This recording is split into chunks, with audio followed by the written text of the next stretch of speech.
All right, so we got some inflation numbers in, and it seems that prices have yet again continued to increase, this time on a core basis of 2.6%, which was 0.1% lower than analysts expected what to do, But needless to say, prices continue to rise.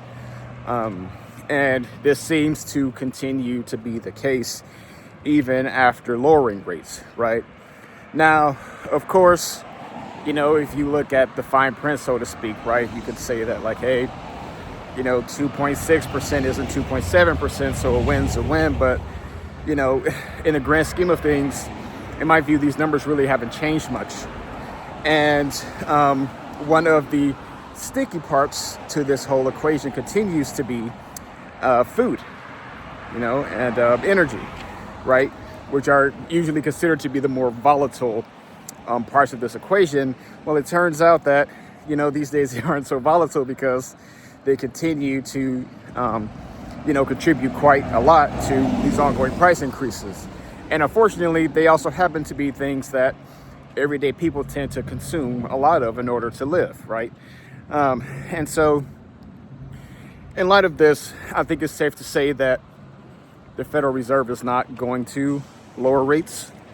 I think, in fact, they'll probably stay put for quite a while because right now there's clearly no need to continue to lower them further, in light of there really not being any massive fallouts in the labor market, while these prices are adjusting, so to speak.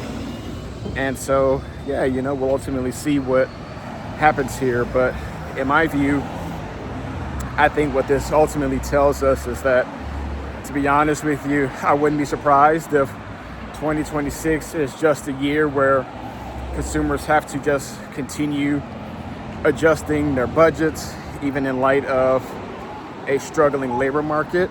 And one of my hopes is that ultimately this does not lead to a point where, businesses start to fire in any types of large numbers, which would then just make this whole situation a lot worse. But yeah, so, we'll see where things go from there. But still, it just looks like these inflation numbers just aren't budging. So let's see what happens next month. All right, peace.